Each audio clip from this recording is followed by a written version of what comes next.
বললে তো সবাই বুঝবে।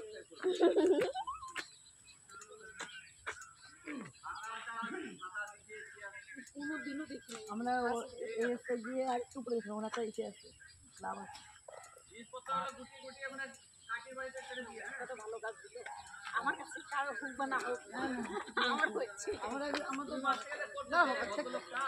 আমরা একবার আসলাম প্রথম, তখন ওই পাশে এড়িয়ে দিয়েছিলাম।